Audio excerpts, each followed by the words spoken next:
through 3 hours of the regular show on terrestrial radio, and you wanted a little bit more, so that's why you found the Gun Talk After Show podcast, where we saved all the best things that we can't say on regular radio. Now here's Tom, Michelle, and Jim for the Gun Talk After Show. Who has a squeaky chair there? That's what I want. That was me. Jim Kenzie. Squeaky And mic. the after show is off to a squeaky start. Here we Yes, go. it is. We have Jim Kinsey. We have Michelle Cleland. Hi, guys. Hello. Happy And it Father's is, Day to you Father's both. Day. Thank you. Thank you. Thank you. Thank you. That's right. We both have lovely children. Well, I mean, most of them are lovely. You know, some are just, you know, that's the way it goes. You get what you get with kids. What are you going to do? Rotten kids. Yeah. Oh. You're going to raise them right. No, That's what you're going to blessed. do. That's right. That's right. They have overcome their upbringing in many cases. So there you go. Oh, it's a good day. Yeah, having a good. In fact, when we knock off here, I'm going to go out and be with all the kids. So it'll be All fun. right. Kids and grandkids. Excellent. You're barbecuing? We're doing barbecue where we're going to pick it up and bring it home. There I you like go. it. Even better. Yep. Sure makes cleanup easier. Yes, no kidding. So kind of that way nobody has to work, especially because it's going to be over at Ryan's, and if he's having to cook the barbecue, then you spend part of your day doing that. And this way, you just go pick it up, bring it in. Here it is, people. Eat. Everybody gets to enjoy. That's right. It's funny in our family, probably like yours, Michelle. A lot of our holidays, I was thinking about dads and guns and all. It's been guns, for birthdays, for Christmas, all the rest of it. And then, of course, going out and shooting. Lord knows in your family, there's been a lot of guns for the kids. Oh, yeah. And there's been the remarkable time when grandparents are here with us that can pass on firearms and watch the excitement that the children have, or adults in this case have, as they are opening their gifts. And that's, I think, probably one of the most spectacular gifts that you can give, while you can watch them with the excitement rather than passing it on at the end of life. Rather, put them in your will or something where they end up, that's where you give it to them. And they get the stories. That's Right. the whole deal. You get the gun and the stories behind it. Yep. And they still have time that they can take you out with the gun now. Well, wait a minute. Let me rephrase that. That's right. They can We take go out to the range you together. How's that? and the firearm to the range. I know you're thinking, I know we all know what you mean, but Be careful, right? Yeah. Geez, Besides, I got to figure out where I can get some of those exploding bullets, though. Yeah, all hollow points are exploders. You didn't know that? This advice columnist, dear Amy, the hollow point exploding bullets, which are illegal in 11 states, which they're not, of course. I think, as far as I know, only New Jersey has a ban on hollow point ammo. Now, she probably got it confused with armor piercing, Right. which is a whole different deal. But of course, that's the whole, I don't care about the facts, and you people are you want to talk to me about specifics, and you don't really care about people. Well, actually, no, you're talking about the specifics, but you got them all wrong. Right. So anyway. Well, what the are you real gonna do? problem with that isn't with folks like us. It's the folks that are in the middle, just kind of on the fence, and they get the misinformation, whether it's intentional or just based in stupidity. So they, we lose them to the other side based on a total myth. Sure. They think, well, she has a national column. She surely couldn't be getting this wrong. Somebody would have caught her on this. Well, no, actually, almost everything she said was factually incorrect. I'm not talking about, hey, if she wants to have an opinion about guns, that's fine. Don't have a problem with that. But when she states things that are simply factually untrue, as you say, then people will listen to that and kind of take that away and think, well, yeah, hollow point ammo is illegal in 11 states. No, it's not. Don't be dumb. Of course it's not. Actually, as many people have pointed out, in many cases, hollow point ammo is actually safer to use because you don't get the same kind of penetration. You don't get the pass-through if you have to use a gun in self-defense. And, by the way, all police departments use hollow point ammo. Nobody uses full metal jacket ammo. So there you go. Anyway, there you have let's it. Put that aside. There you have it. Exactly right. Perfect. So anyway, I was just thinking about, the cool guns, the shooting lessons. One of the things I know that some folks have done, adults, gads, when they take a youngster out, is show them the power of a gun. take a watermelon out and shoot it or something like that, because they need to have that eye-opening experience of, all right, this is really powerful. We're serious about the safety thing here. Michelle, did you guys ever do anything like that? No, well, I guess not necessarily. I mean, yes, did they shoot stuff like that? Absolutely. Where it was a pumpkin or a watermelon, Right. and obviously you could see the explosion, and yes, that's what could happen if it were to cross across Right. the person. But I can't say that we specifically went out and did that. We had a caller earlier that called in and said that was something that his dad did that he appreciated and quickly realized how promptly something could happen. How serious the whole thing was. Yes, yeah. And that's not exactly. joking around here. Yeah, and that's exactly what he said. And he's like, we took, it was a shotgun lesson. He put a fence post into the ground, set up watermelon on top of it, and shot it, and said, okay, that's what can happen. So, Yeah, and if it's you a shoot a safety rule. watermelon up close with a shotgun, you're going to blow it all over the place and go, yeah, this is what we're talking about here. So, It's, not there a you go. toy. Yeah. Well, that's okay. But it's, I love these stories of people pass along of their, memories. And going back to what you said, Michelle, a gift of a gun carries with it the history, the stories, the rest of it. And, when I pick up one of my dad's guns that I have, I can remember the times that he hunted with it, the things he did, and how he used it, and all the rest of it. It's probably not unlike if you had a classic car that your dad restored, and you still own that. You'd have that whole story, that experience would be embodied in that.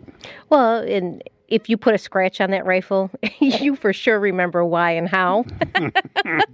Like, it had that stock. What happened to your stock? Like, oh, yeah, we don't really want to talk about that. Yeah. That fall, that time when we were hunting.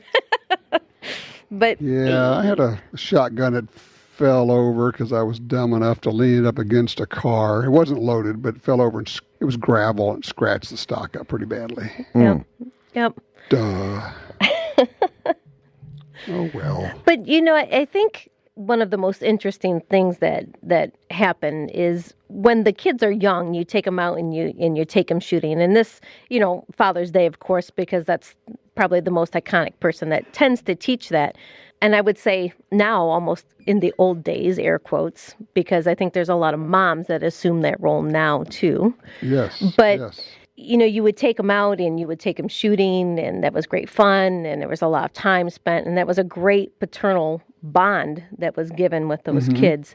But I think as the children age and come into, teenage or adolescent type years, whatever you want to call them, and then start getting older into their 20s, I think that conversation tends to change. At least it did for our family. So shout out to my father-in-law and my husband the same way, because the conversation quickly turned from, let's go to the range to, okay, we got to do everything we can do to help protect these rights.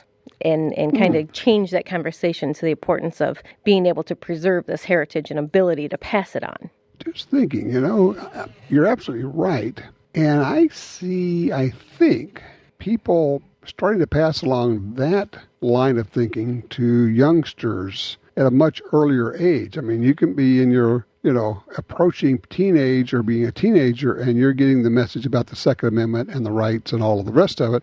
As long as it comes with the love of shooting and the understanding of firearms, there's no reason to not go ahead and start giving them that history lesson, that constitutional message, that political science message with the whole package. Right. And I think a great, whether it be 16 or graduation from high school or college or whatever it is, I mean, the perfect opportunity for that is, of course, sharing a life membership in X, you name it. You pick your society, you pick your program. Yep. And kind of put your money where your mouth is and give them that backing and ability to keep it going. Yeah. No, I agree completely. Also, I think sending them to West Point is probably a good thing, too. Never hurts. Yeah. If you can get them in. Oh, my. Yeah. Pretty good education there, I think. Oh, I think so, yeah. Yeah, no kidding. I think you have to know your senator. That's got to be a hard school to get into. I think that does come by ways of I think, don't you Oh, have to have yes. letters of recommendation? Yeah, And, oh, Yes. yeah. Oh, that's what I yeah. thought You got to so, have yeah. letter of recommendation, and as well as a terrific grade point average and all the rest that goes with it. But Yeah. yes, Yeah. you really do need to have your congressmen or senators working on your behalf to get into West Point, I believe. Yeah, you're not just buying your way into that one. Yeah. No, you start on that when you're about 10 years old, and you basically establish, everything, and your parents are working the system, and that would be my impression of it. And I would, I don't know, you probably in your experience have met West Pointers. The West Pointers I have known have all been pretty impressive folks. I think that's true of most of our firearm industry. The children and people That's that true. carry this on, for a living, I think that's true of most of them. They're outstanding citizens because they're far more responsible and disciplined. Well, let's see, Bob Morrison, who was the head of Taurus, was a West Pointer. Chris Calloy, who is the current president, CEO of Ruger, is a West Pointer. That's a pretty good deal. We like Yeah. that. Yeah. It doesn't hurt a thing.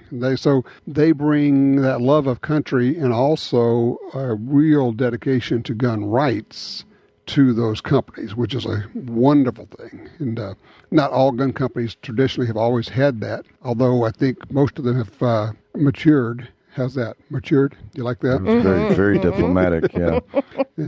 And Smith & Wesson being the case in point of, they're not even owned by the same people anymore, but back Bill Clinton days, 1994 days, they made some stupid mistakes with their then president and pretty much almost lost the company as a result of it. Mm-hmm. So, but, like I say, that's probably a half a dozen owners and a dozen presidents since then. So it's not even the same company anymore. It's always interesting. People say, oh, yeah, well, I don't buy their products because back 25 years ago they did this. And going, well, really? Different people, different company. Try to keep up. Yeah. Oh, well. So, Mr. 4570, have you pulled a trigger on that thing? No. I mean, yeah, every day, Tom. Yes. Yeah, no. No, it's been crazy. We've had business has been really strong, and we've got some family stuff coinciding with it. And if any shooting I do now will be self-defense for the next couple of days. Oh, well, let's hope It won't that be doesn't target. happen. Well, yeah. Are you planning on getting into some circumstances here? No, not at all. I'm just You saying. got that penciled in on your schedule, do you? That's why I said if there's any shooting, it won't be recreational. I see. Okay. Just Nothing too darn busy. planned, but if it happens, it'll just pop up. I got you. Just All right. crazy. Yeah, hold that thought a second. Take a quick break here. We'll be right back.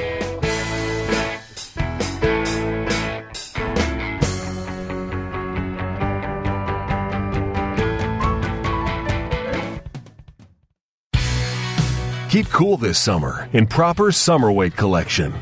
Made from our lightest material ever, the durable, moisture-wicking Summer Weight Collection from Proper beats the heat on duty, on the range, and around town. Designed to keep you cool when the world around you heats up. Visit Proper.com to learn more about the super breathable, super lightweight shirts, pants, and shorts of the Summer Weight Collection from Proper. Whether you are a first-timer or seasoned shooter, Double Star has the guns, edged weapons, and parts you desire. Our products are made in America and held to the highest quality standards. No exceptions. Double Star and Ace Limited manufactures products people bet their lives on without hesitation. That awesome responsibility motivates the Double Star family, and it will proudly protect yours. When you're ready for the best, join our family at star15.com. That's star15.com.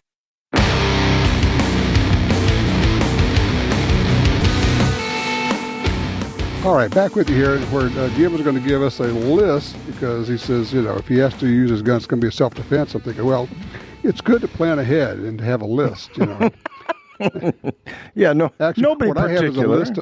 I have a list of places I'm avoiding. There's always that. Yeah, It that is gross. interesting, isn't it? How it changes how you. I mean, not that I ever wanted to go to bad places anyway, Right. but I'm more inclined to avoid places. Yeah, and even good places too. I was at a place the other day that had a no gun sign, and I was working, and I said, Really? they got a no gun sign on the front door. They don't have one on the back door. So I walked around, went through the back door. I claim I never saw it. I never saw a sign. I went through the back door. That's right. I like it. I saw Liston Matthews, who is a columnist, just wrote a piece about a local bank, and he kept going by and it had the no gun sign on it. He finally wrote the manager of the bank and said, I see you got the sign up, and the bank's actually inside of Walmart. And he says, I'd love to be able to come there, but I can't because of the sign. And I hope you have security for your employees because, it makes them more likely to be a victim because no one can protect themselves. And interestingly enough, he got a letter back from the manager says, thank you for writing. We've taken down the signs. Really? One letter? Boom. How impactful. And I've said that before. Sometimes one call, one letter can change things. People say, it's not going to do it. I've seen it happen more times than you'd believe. Yeah. And even if it isn't a one-call proposition, you may be the last straw call. You may have had 5 other letters or calls. You know what? And that's a good point. It may not have been just his. His may have been the 10th one or the 50th one. Right. Who knows? Right. So, once again, have Make that the no call. shrug attitude. Yeah. So I'm not going to just shrug and put it off. We're going to say something. Not mean and nasty, but just saying, I would love to do business with you, but I just can't. And I'm just not going to. And, and if they say, well, that's fine, we don't need your business, that's fine too, because I don't need your bank. There's a lot of banks, Lord knows. Mm-hmm. So, I don't know, I just thought that was interesting. It's I've seen, you'll get these public service announcement ads on, and sometimes you'll get kind of an anti-gun deal. I've seen many times when you contact a radio station or a TV station and just say, that you ran that as a PSA, and that's really a political ad, and I have an objection to that. They'll say, oh, okay, well, we'll just take it off. It was just in rotation. Yeah, they get, boom, it's gone. It's off the air. And the backstory on that is they get inundated, usually beginning of the year, with gobs of PSAs from all over. And they put them in their archive. They don't listen to them. They put them in, make sure they have integrity and file integrity, and they go. They don't listen to them. It's a placeholder. Yeah. Yes. So that's all it is. And so, and if you write them and have an objection, say, I would ask you to please put this letter in your FCC file. And the FCC comes and reviews the comments. Oh, yeah, okay. Not just, I'm just asking, would you please do this and please add this to the list of comments you get, for the FCC? And go, okay. And we get that junk off of there that's Bloomberg-funded anti-gun nonsense. And it works. You'd be amazed. And a lot of times, as you say, the manager of the station probably doesn't even know it's running. Right. Somebody just took the file and ran it in there. Exactly. Now it's on some kind of computer rotation. So speaking up makes a difference. And for those of you who aren't sure, the F in FCC stands for federal. I never would have thought of that, but now I probably won't be able to not think of it. Thank you very much. For life, yeah. Oh, geez. Thanks so much. Well, it didn't stand for Fiona is what I meant. Yeah, right. That's it. Exactly. Good grief. Oh, well, let's see. I'm about to head out to the mountains for a few weeks. And let's see. I've got my 10 millimeter ready to go. Ooh. I don't know. We're going to see how it works out. Because, I've got my 357 out there with good loads. And I like that 3-inch barrel 357. But I have this Springfield Armory 4.5-inch barrel 10 millimeter. I would not wear that. Honestly, I wouldn't do it inside the waistband. It's just too big and uncomfortable. So I wear it as just a regular belt holster outside the waistband and have some kind of cover garment. So I'm going to see how that works out. It's a full-size pistol, and it's big. And when you load it up with 10 millimeter, if you got 15 plus 1, it starts to get a little heavy. So we'll see how it works out. Well, back up a little bit. You said you had some good ammo. Can you go into detail, or would you have to kill us? Actually, what I have is I'm trying. I would love to have honey badger ammo from Black Hills, but they don't make it in 10 millimeter. Yeah. But Lehigh Defense, which is the company that makes the bullets for the honey badger, okay, they make bullets, 10 millimeter bullets, 40 caliber bullets, of course. Mm-hmm. And there's a company called Underwood that loads those. So I got some of those. Now I know that Jeff at Black Hills is working on that to get a 10 millimeter load. And, Jeff's law enforcement. He's a cop for a long, long time. Mm-hmm. And frankly, he's not going to make anything that's going to put law enforcement officers in danger. So he's got to have a bullet that's designed so it doesn't put them in danger. I'm not going into any more detail than that. People can figure that one out. Right. But I applaud him for that. He did just, by the way, he does now have 40 cal in honey badger, and that would be an awesome load. Man, can't buy those and just stretch them out a little bit? You could just pull the trigger harder and it'd be 10s, I think. They're shims. Just right. Just use shims. Shims. Pennies at the back of it or something. But yeah, I think a 40 cal in that load would be a really awesome self-defense load to carry. The 40 kind of fell into disfavor for some reason. I don't know why. Unless you're a 20. But I think it's still a really good load. Unless you're a 23-year-old co-ed living at your father's and 24, whatever she was. Was that not just the weirdest story? Oh, my God. They're both weird. That one and the I don't know, just weird stuff. I mean, yeah, the whole thing, the whole hollow point exploding bullets. You're going, what?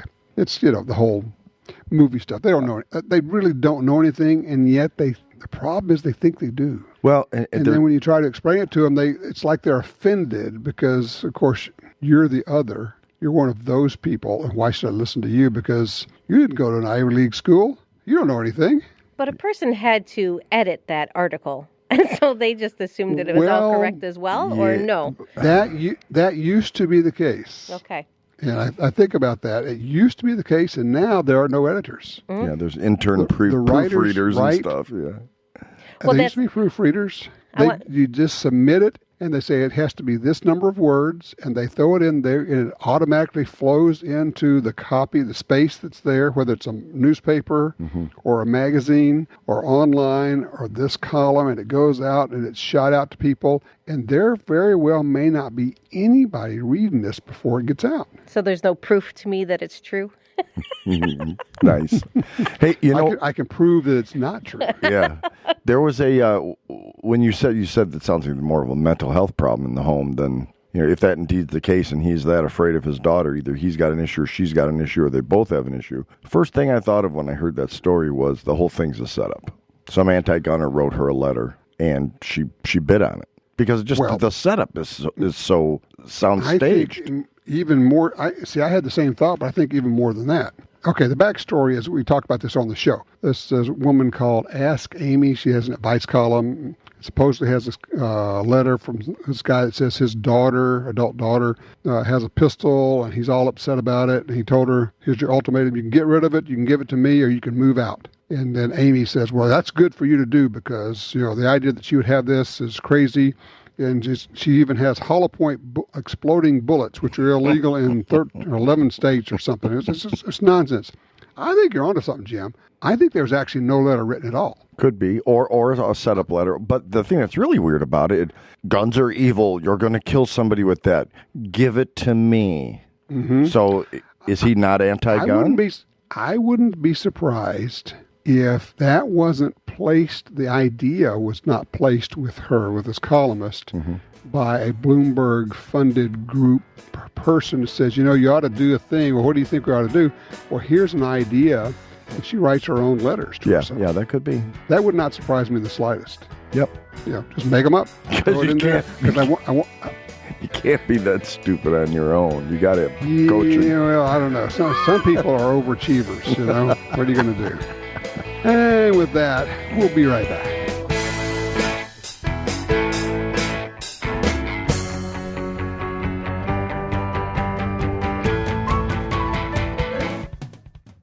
Taking the striker-fired category by storm, the CZP-10 delivers what most in the genre cannot. From the superb trigger to the purpose-driven features to the engineered ergonomics, the CZP-10 is the complete package right out of the box. With 12+1 capacity in the P10S, 15+1 in the PC-10, and 19+1 in the P10F, there's a P10 for every purpose. For more information, please visit cz-usa.com. Hi, this is Ryan Gresham with Gun Talk. Visit guntalk.com/win to enter our latest giveaway. This month, it's the Springfield Armory St. Victor rifle in .308. The St. Victor is a lightweight AR-10 weighing in at just 7.8 pounds and features a 16-inch barrel, M-LOK free float handguard, and flip-up sights. Enter now through June 28th at guntalk.com/win.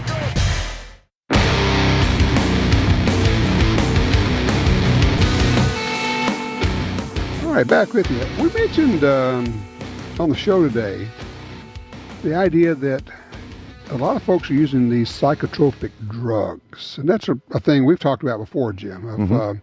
It factors in, I think, to some of the hysterical, the mass shootings, if you will. I got an email during the show from a fellow I've known for a long time. He's, I'll just read it to you.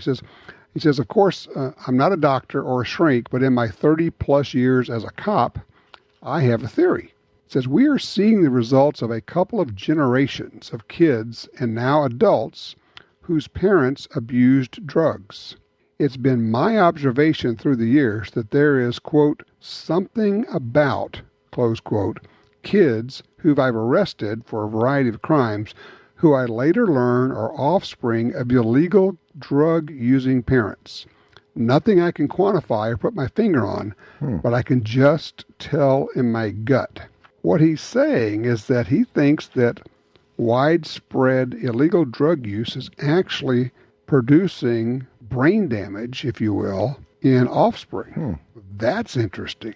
I don't know. I do know that I was talking to a friend of ours who is a counselor, and she was talking about, we're talking about drug use. She said, well, marijuana is the one that bothers her. And I said, well, what are you talking about? She said, well, marijuana is not what it was when we were in school. I said, what do you mean? She says, we were talking 3% back then. It's like 90% now, as far as the effectiveness, if you will, or the drug. And he said, a lot of the people who are passing the legalized marijuana are the folks from the 60s, and they're thinking of it the way it was then. She says, no, it's not that at all. You really get zonked out on this stuff. I thought, well, that was interesting from a woman who, her specialty is dealing with teenagers. That's who she counsels. Okay, that's a fact I was unaware of. Of course, never having been in that drug world at all. People say, oh, really, you tried it? No, actually, never did.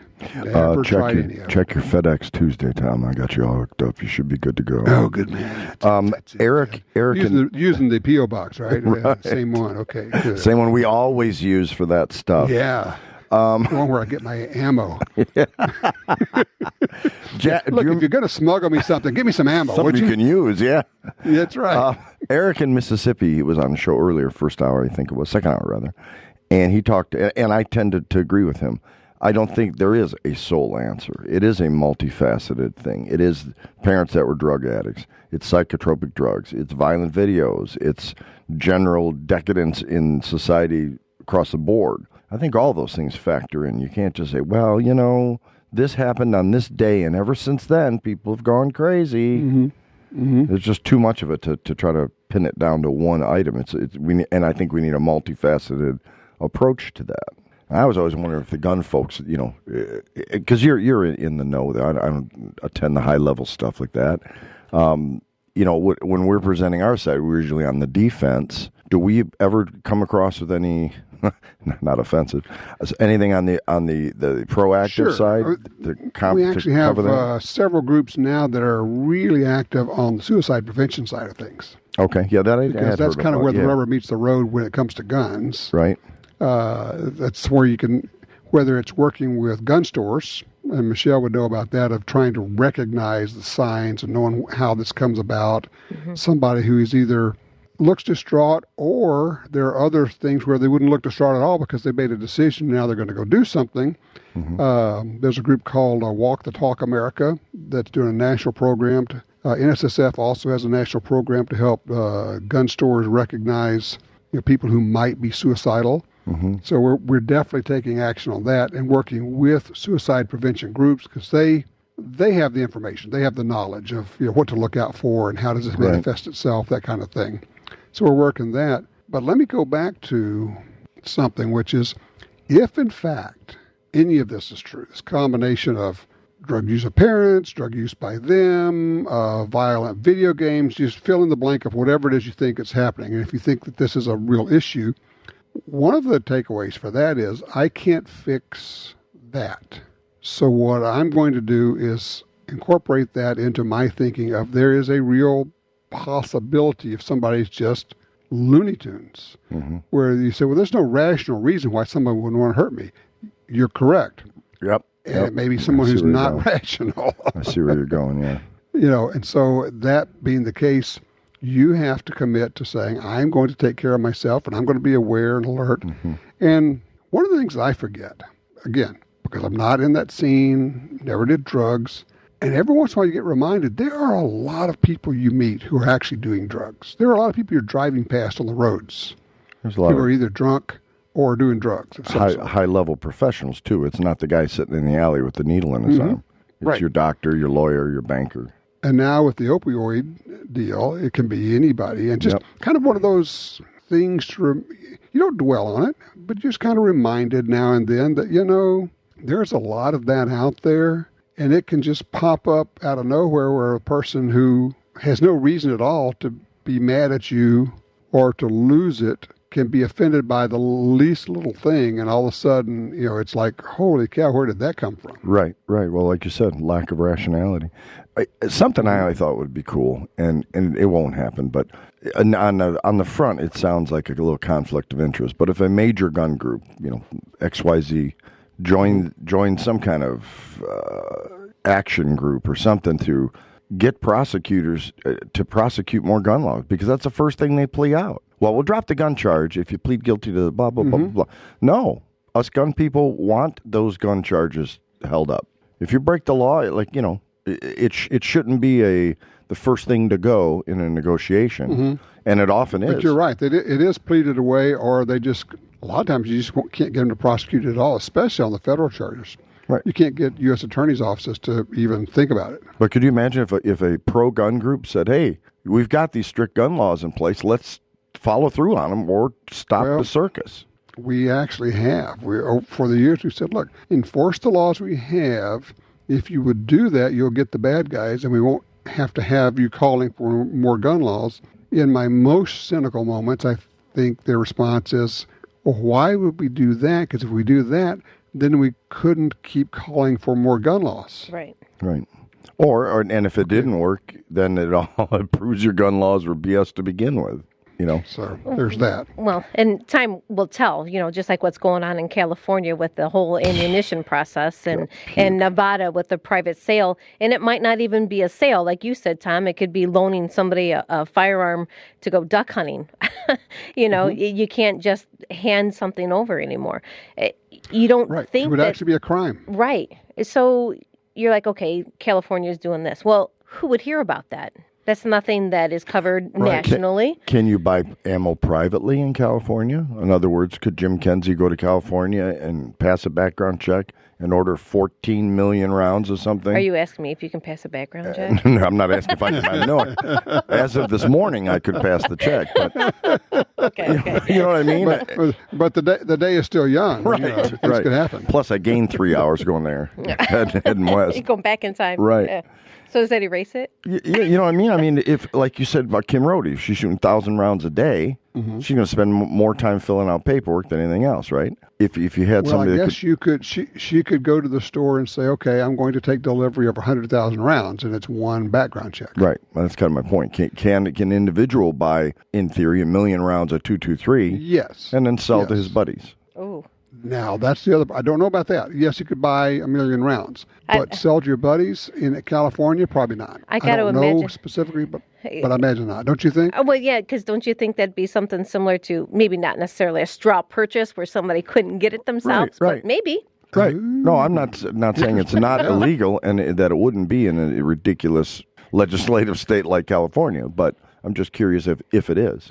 But I guess the point that I was trying to make is individually you hear about this, you hear about that. You're like, yeah, okay, it's no big deal. Except when you start putting all these different little deals on a piece of paper, it's a major hit that we are taking. Oh, yeah. And so people don't think that. Incrementalism. Yeah. Why do you think I keep saying it's happening in the states? You got to get involved in your state. Right. I mean, Washington passes universal background checks. Different states are passing. Washington State, I'm talking about. Nevada has the universal background check. Oregon has that now. Red flag laws, state by state by state. Not doing it nationally. And so to your point, Michelle, people may not even, if you're not plugged into this network of knowing what's going on in gun rights, you don't even hear about it happening. No, because they're too busy talking about collusion and and everything else that these things that they don't get picked up. They're not picked up. Everybody on our side, everybody who's listening to this, not only do you need to listen to Gun Talk, but you need to go to keepandbeararms.com about every other day because they give you news reports. You need to go to AmmoLand, which has become a really good source of information, ammoland.com. Good news stories there. And once or twice a week, you go there and find out what's going on. Otherwise, it's just blowing past you. You don't even hear about it. And like So you said, I mean, it's all happening in the states. Yeah. They're not getting anything done in Congress. I mean, there have been some bills introduced, but they're not going to get through the Senate now. Now, after 2020, But who does- knows? Because I flip a coin, but there's an excellent chance the Democrats take over the Senate. And if they have the House and the Senate, especially if they get the White House, We're screwed. Yeah. we're so screwed. It's like people are going to be saying, why didn't I buy 100,000 rounds of ammo when I could? Yeah. So I'm buying. I bought 1,000 rounds today. Yeah, I'm just, but in Louisiana, there's nothing to prevent you from selling 500 of those rounds to Ryan, right? There's no such thing True. as a licensed ammo dealer, correct? No. There there's might not. be You some can certainly hazardous do that. material things OSHA might not be. And I've gone in like if there's a really good deal, but you got to buy 10,000 rounds. You go in with a buddy or a couple of buddies, and you could split the sale, and you buy it, and then you split it up. Certainly, that's legal and doable, and people do it all the time. But to be legit in California, all three of you would have to pass a background check. Well, you just stop with to be legit in California. Yeah, what was I thinking? Therein lies the problem. Yeah. So I don't know, and it'll be interesting because he said this regulation has not even been finalized, and yet they're already implementing it. And you're going, what is that? How And could of course, they now build a they'll have system? lawsuits involved with it. Oh my gosh! To build a system and the gear and the hardware and the personnel on an if-come basis? but I think he That's said crazy. that this was in the book since 2016, so they knew this was coming. Yes. But they haven't been able to get their regulations together since then. But we also have the lawsuit against it, which is, I don't even know what the basis is for the lawsuit, but we'll, stay plugged in on that. That's a California Rifle and Pistol Association and NRA deal. Can we just say And infringement? Kim Rhodey, Olympic gold medal winner, is part of that as well. So we'll see. It's a mess, but we'll see. Yeah, we couldn't get the particulars in order in 3 years, but we had a great tofu barbecue. It was great. It's very scientific. Scientific. I That was love a it. couple-year callback. Oh my. Okay. Let's see. Special deals going on right now. ShopGunTalk.com. I think it's for the next day is about all it is. And I think it's 30 off 30 OFF. Anything at there. I'm looking. Okay, we got one of the coolest shirts. You guys would love this shirt. It's a T-shirt. Okay. And it has a drawing of it. 2 magazines. And on the left, as you're looking at the shirt, not wearing it, is a double stack magazine. And it's got a cutaway so you can see all the rounds in it, right? From the side, or from the back side. And on the right side is a single stack. With a single stack, you can see all the rounds. And then between them, these 2 magazines is a greater than sign. Double stack is greater than single stack. But none are better than Robert Stack. Who is in the Skeet Shooting Hall of Fame? Is he? The yes, I didn't Robert know Stack, that. the actor. I knew he Yes, shot, is. but I didn't realize he was that good. Yep. Oh yeah, he was that good. Sure was. Wow. That's cool, huh? That would be a cool So show. yeah, to just but celebrities anyway, that shoot. you could get. Yeah. That's right. So anyway, shopguntalk.com. If you use the code 30 off, you get 30% off on everything: books, shirts, hats, all kind of neat stuff there. So there you go. Cool. Hope everybody has a great Father's Day. I'm about to go have me some barbecue. No tofu. No, we do not do. The only way we do tofu is if we barbecue it. There you go. And the great part about that is, I think if you barbecue tofu, it melts and goes through the grill and just Where it you can belongs. eat it. That's right. That's where it belongs. We're getting burned up. Be safe, buddy. All righty. All right, we'll do. You guys have a great day, and we'll do it next week from the mountains. All righty. Well, that wraps up another Gun Talk after show. But if you want even more gun-related stuff, don't forget to check out Gundealio. It's the app for Apple and Android phones that connects you to all the Gun Talk shows, plus even more. And we'll catch you next time for the Gun Talk after show.